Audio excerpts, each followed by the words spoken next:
আসসালামু আলাইকুম। School of এক্সিলেন্সের সকল শুভাকাঙ্ক্ষী, শুভানুধ্যায়ী, অভিভাবক, শিক্ষার্থী সবাইকে জানাচ্ছি বাংলা বছরের শুভেচ্ছা, শুভ নববর্ষ।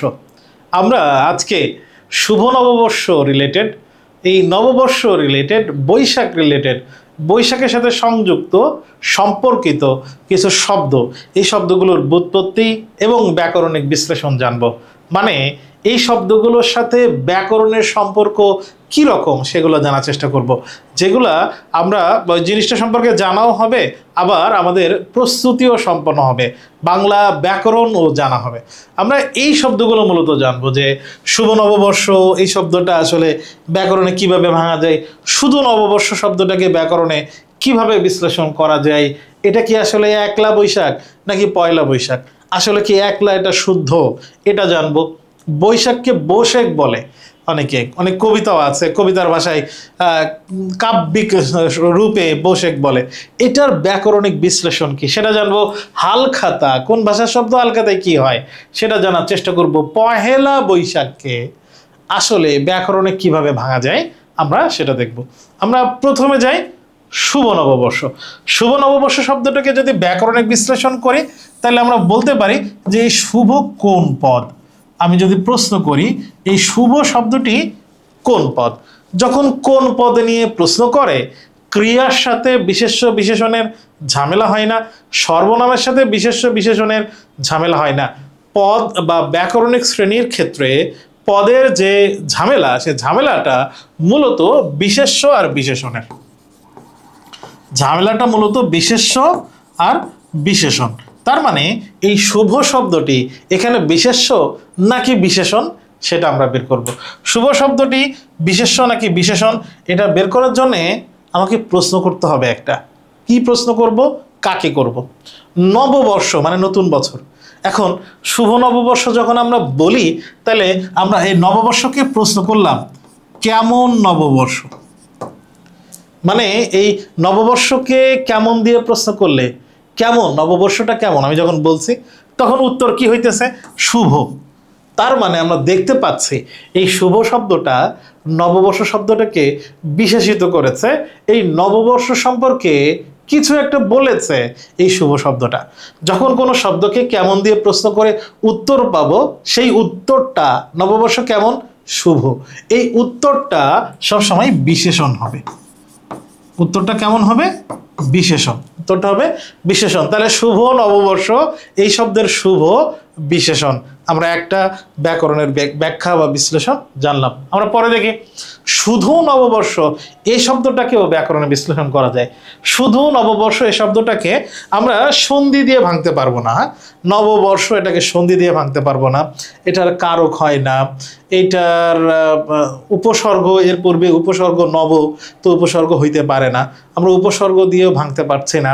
তাইলে আমরা এক কাজ করি, এখানে নব এবং বর্ষ দুইটা শব্দ একসাথে হয়েছে না, নব বর্ষ দুইটা একসাথে হয়েছে না, তার মানে আমরা দেখতে পাচ্ছি এটার অন্য কোনো ব্যাখ্যা নাই, এটাকে আমি সমাস দিয়ে ভাঙতে পারবো, সমাস দিয়ে ব্যাখ্যা করব।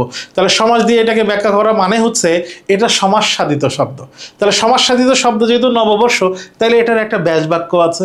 ব্যাস বাক্যটা কি, নববর্ষ এটাকে যদি আমি বাক্যে রূপান্তর করি তাহলে বর্ষ মানে বছর, বর্ষ মানে কি বছর, আর নব মানে হচ্ছে নতুন। তাহলে দুইটা শব্দ। তাহলে আমরা নববর্ষ বলতে কি বোঝায়, নতুন যে বছর, তাই সেটাই তো নববর্ষ। তাহলে আমরা বলতে পারি নববর্ষের ব্যাস বাক্য হচ্ছে নব যে বর্ষ। নব যে বর্ষ সেটা হচ্ছে নববর্ষ। তার মানে নববর্ষ শব্দের ব্যাস বাক্য হচ্ছে নব যে বর্ষ, আর নববর্ষ হচ্ছে তার সমস্ত পদ। ব্যাস বাক্যের মধ্যে যে, সে, যিনি, তিনি, যা, তা এগুলো থাকে কোন সমাসে, যে, সে, যা, তা, যিনি, তিনি। ব্যাস বাক্যের মধ্যে এইগুলো থাকে কোন সমাসে, এইগুলো থাকে কর্মধারয় সমাসে। আমরা কর্মধারয় সমাসে দেখতে পাই যে, সে, যিনি, তিনি, যা, তা এটা থাকে। এখন তাহলে নব যে বর্ষ কোন সমাস, নব যে বর্ষ এটা হচ্ছে কর্মধারয় সমাস। কর্মধারায় তো আবার 5টা ভাগ আছে, হ্যাঁ? সাধারণ কর্মধারায়, মধ্য পদলোপী কর্মধারায়, উপমান, উপমিত এবং রূপক কর্মধারায়। তাহলে সেই হিসাবে এই নব যে বর্ষ কোন কর্মধারায়, আমরা এটাকে বলবো সাধারণ কর্মধারায়। নব যে বর্ষ, নববর্ষ, এটা সাধারণ কর্মধারায় সমাসের মধ্যে পড়ছে, মানে অন্যগুলো হচ্ছে না, তাহলে সাধারণ কর্মধারায়। তার মানে আমরা নববর্ষ শব্দটাকে সমাস সাধিত শব্দ হিসেবে ব্যাকরণের বিশ্লেষণ করতে পারি। এরপরে এই যে পহেলা বৈশাখ, পহেলা বৈশাখ আমরা বলছি, পহেলা বৈশাখের পহেলা এই শব্দটাকে কিভাবে ভাঙা যায়? পহেলা বৈশাখের এই পহেলা এই শব্দটা হচ্ছে একটা সংখ্যাবাচক শব্দ, এটা আমরা জানি যে এটা একটা সংখ্যাবাচক শব্দ। তার মানে এখানে সংখ্যা বোঝাইছে, পহেলা বোঝাইছে সংখ্যাবাচক শব্দ। আচ্ছা, এই সংখ্যাবাচক শব্দকে আমরা যদি ভাঙি, সংখ্যাবাচক শব্দ তো 4 প্রকার, তার মধ্যে পহেলা আমরা কখন ব্যবহার করি? আমরা তারিখের ক্ষেত্রে ব্যবহার করি। তার মানে পহেলা সংখ্যাবাচক শব্দ, আবার এটা তারিখবাচক শব্দ, তারিখবাচক শব্দ। তাহলে পয়লা বৈশাখের পহেলা হচ্ছে তারিখবাচক শব্দ। এখন আমরা যদি প্রশ্ন করি যে পয়লা বৈশাখের এই যে পহেলা এই শব্দটা কোন ভাষার শব্দ? যেহেতু বাংলা তারিখের ক্ষেত্রে ব্যবহৃত হচ্ছে, তাহলে এটা বাংলা হইতে পারে, কিন্তু না। তারিখবাচক শব্দের প্রথম চারটা, একের ক্ষেত্রে আমরা কি বলি? পহেলা বলি। 2-এর ক্ষেত্রে আমরা কি বলি? 2 তারিখকে আমরা কি বলি? দোসরা বলি। 3 তারিখকে আমরা কি বলি? তেসরা বলি। 4 তারিখকে আমরা কি বলি? চৌঠা। তাহলে চৌঠা বৈশাখ, তেসরা বৈশাখ, দোসরা বৈশাখ, পহেলা বৈশাখ, এই যে তারিখের ক্ষেত্রে ব্যবহৃত হচ্ছে এই 4টা শব্দকে বলা হবে তারিখবাচক শব্দ। এবং সব থেকে গুরুত্বপূর্ণ বিষয় হচ্ছে তারিখবাচক শব্দের এই 4টা বাংলা ভাষার শব্দ না, এই 4টা হিন্দি ভাষার শব্দ। কি শব্দ? হিন্দি ভাষার শব্দ।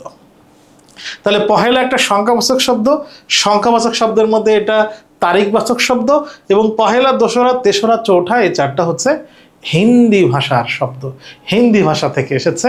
তারিখবাচক শব্দের অন্য যে 27টা আছে, আমরা তো মাসের সর্বোচ্চ তারিখ হয় 31, অন্য যে 27টা আছে এর সবগুলা বাংলা নিজস্ব শব্দ, কিন্তু এই 4টা হিন্দি ভাষার শব্দ থেকে আইছে। তাহলে পহেলাকে আমরা ব্যাকরণ বিশ্লেষণ করলাম। এবার বৈশাখকে যদি ব্যাকরণিক বিশ্লেষণ করি, যদি প্রশ্ন করি যে বৈশাখ শব্দটি কোন ভাষার শব্দ? বৈশাখ একটা সংস্কৃত শব্দ, সংস্কৃত ভাষার শব্দ। বৈশাখকে যদি সংস্কৃত শব্দ মানলাম, বৈশাখকে যদি বলি এই বৈশাখকে ব্যাকরণের কি দিয়ে ভাঙা যায়? এটা কি সাধিত শব্দ? সন্ধি, সমাস, প্রত্যয়, উপসর্গ, কোন হবে শব্দ? তাহলে উত্তর হবে বৈশাখ শব্দটি প্রত্যয় সাধিত শব্দ, প্রত্যয় সাধিত শব্দ। তাহলে এটার প্রকৃতি প্রত্যয় কি? এর প্রকৃতি প্রত্যয় হইতেছে বৈশাখকে ভাঙলে হবে বিশাখা, বিশাখা যুক্ত অ প্রত্যয়, তাহলে বিশাখা। তার মানে বৈশাখ শব্দটি এসেছে বিশাখা থেকে, এর মূল শব্দ হচ্ছে বিশাখা। এই বিশাখা মানে কি? এই বিশাখা মানে হচ্ছে তারাযুক্ত, নক্ষত্রযুক্ত পূর্ণিমা রাতকে বিশাখা বলে। তাহলে বিশাখা হচ্ছে এর মূল শব্দ, সংস্কৃত শব্দ, প্রত্যয় সাধিত শব্দ বৈশাখ, আর পহেলা সংখ্যাবাচক শব্দ। তাহলে এখান থেকে আমরা কিছু ব্যাকরণ শিখলাম। আমরা পরে দেখি এই যে একলা বৈশাখ আমরা বলি, আসলে কি ঠিক বলি? একলা বৈশাখ, এটা ভুল। একলা বৈশাখ বলাও ভুল, একলা বৈশাখের ব্যবহারও ভুল। এই একলা এভাবে হবে না। যদি আমরা লিখতে চাই তাহলে এক বৈশাখ লিখতে হবে, এক বৈশাখ লিখতে হবে, বা বৈশাখ এক এভাবে লিখতে হবে। আগে এটা প্রচলিত ছিল, একলা বৈশাখ বলতো, এটা বলাটাও যদিও ভুল একলা, আবার এটা এভাবে লিখে যদি পয়লা বলো সেটাও ভুল, এটার ব্যবহারটাই ঠিক না। তাহলে এটা আমরা কিন্তু আসলে ভুল শিখি, আমরা এখান থেকে একটু গ্রামার জানলাম। এরপর শুধু বৈশাখ, এটাকে ব্যাকরণের বিশ্লেষণ কিভাবে করতে পারি? আমরা শুধু বৈশাখ শব্দটা ব্যুৎপত্তি জেনেছি, প্রত্যয় সাধিত শব্দ জেনেছি, সংস্কৃত শব্দ সেটা জেনেছি। এখন জানবো বৈশাখ শব্দের উচ্চারণ। বৈশাখ, এখানে ঐকার আছে, ঐকার তার মানে ওই বর্ণ। আমরা জানি যে ওই এর উচ্চারণ মানে হচ্ছে ও আর রস্বই, এটা হচ্ছে উচ্চারণ। তাহলে বৈশাখ শব্দটাকে যদি উচ্চারণ লিখতে চাই তাহলে কি লিখবো? ব ওই রস্বই। এই যে এখানে ও আছে আর এই যে রস্বই আছে, বই, বই, আর বাকি আছে কি? শাক। বই, বাকি আছে কি? শাক। শেষে থামছি তাই হর্ষণ দিতে হবে। বৈশাখ শেষে থেমে যাচ্ছি তাই হর্ষণ দিতে হবে। বৈশাখের আমরা উচ্চারণ শিখলাম এবং এটা একাডেমিকের ভর্তি মানে একাডেমিক রেজাল্টের জন্য, তোমাদের একাডেমিক পরীক্ষার জন্য, ইন্টার পরীক্ষার জন্য কিন্তু গুরুত্বপূর্ণ। এরপর আমরা জানবো হালখাতা, খুব কমন। আমরা জানি যে হালখাতা শব্দটির উৎপত্তি হয়েছে আসলে গ্রামে কৃষকদের, এটা হচ্ছে কৃষকদের সাথে সম্পর্কিত। যারা কৃষক, আমরা জানি যে বাংলাদেশের কৃষি নির্ভর দেশ, বেশিরভাগ মানুষ কৃষির উপরে নির্ভর করে, গ্রামে তো কৃষি কাজই করে সবাই। তো এই বছরের সারা বছর তারা ওই দোকানে বা নিত্য প্রয়োজনীয় জিনিস বাকিতে কিনে, দোকানে বাকিতে কেনার একটা সুযোগ থাকে, বাকিতে কিনে তারা খাতায় লিখে রাখে। এবং যখন ধান ওঠে বছরের প্রথম দিন, যদিও এটা বছরের প্রথম দিনে ছিল কিন্তু এটা এখন ফিক্সড, এই বছরের প্রথম দিনে হয় না, বছরের অন্য দিনে যখন ধান ওঠে এরপরে দোকানদারেরা এই হালখাতা ফেলে। তার হাল মানে নতুন, তারা নতুন খাতা তৈরি করে, নতুন খাতায় আবার তাদের হিসাব লেখা হয় আগের বছরের ওই খাতা বাদ দিয়ে।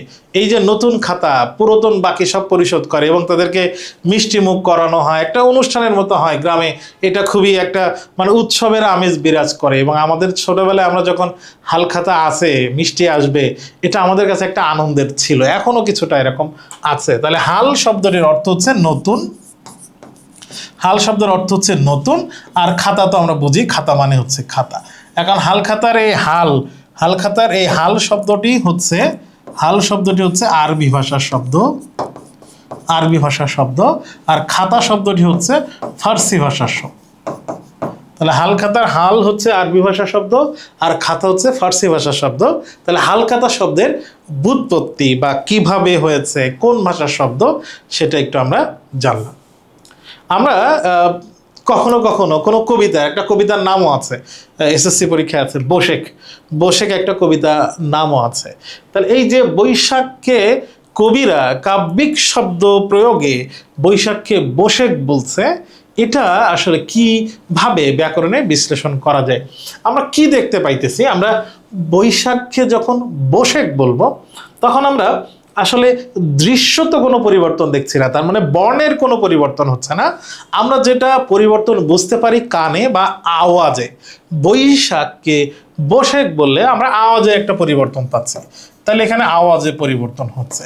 আচ্ছা, আওয়াজ মানে কি? আওয়াজ মানে হচ্ছে কি? ধ্বনি। তার মানে বৈশাখকে যদি বোশেক বলি তাহলে ধ্বনির পরিবর্তন হচ্ছে, ধ্বনির পরিবর্তন হচ্ছে।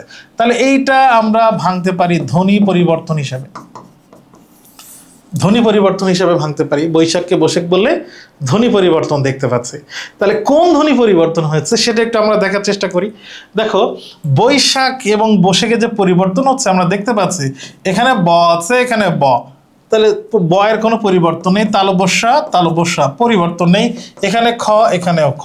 তার মানে আমরা দেখতে পাচ্ছি বর্ণের কোনো পরিবর্তন দেখতে পাচ্ছি না। তাহলে পরিবর্তনটা কোথায় হয়েছে? পরিবর্তনটা হয়েছে যেটা, সেটা হচ্ছে এখানে ছিল ওইকার, এখানে হয়েছে ও কার। এখানে তালবস্যার সাথে ছিল আ কার, আর এখানে তালবস্যার সাথে হচ্ছে এ কার।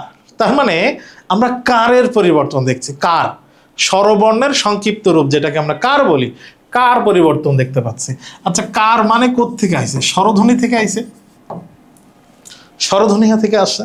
তার মানে আমরা স্বরধ্বনির পরিবর্তন দেখতে পাচ্ছি। ছিল এ ওইকার, হচ্ছে ও কার। ধ্বনি পরিবর্তনের যে পরিবর্তনে কারের পরিবর্তন হয়, শুধু কারের চেঞ্জ হয়, বর্ণের কোনো পরিবর্তন হয় না, কার পরিবর্তন হয়েছে, সেই ধ্বনি পরিবর্তনের নাম হচ্ছে স্বরসঙ্গতি। তার মানে আমরা দেখতে পাচ্ছি বৈশাখকে যদি বোশেক বলি, একটা ধ্বনি পরিবর্তন হচ্ছে, সেখানে কারের পরিবর্তন হচ্ছে। কার মানে স্বর, এই ধ্বনি পরিবর্তনের নাম হচ্ছে স্বরসঙ্গতি। ওই যে জুতাকে জুতো বললে, মোজাকে মোজো বললে, জিলাপিকে জিলিপি বললে আমরা বর্ণের কোনো পরিবর্তন দেখতে পাই না, কারের পরিবর্তন দেখতে পাই। কারের পরিবর্তন হইলেই সেটা স্বরসঙ্গতি, এই ধ্বনি পরিবর্তন। তো তোমরা যারা ধৈর্য ধরে ছিলে এতক্ষণ, নববর্ষ বা নববর্ষের সাথে সম্পর্কিত বেশ কিছু শব্দ আমরা জানলাম, শব্দ আমরা শিখলাম। আশা করছি তোমরা কিছু না কিছুভাবেই এখান থেকে উপকৃত হয়েছে। সবাইকে অসংখ্য ধন্যবাদ। এরকম কোনো বাংলার বিষয় নিয়ে আবার দেখা হবে ইনশাআল্লাহ। আসসালামু আলাইকুম।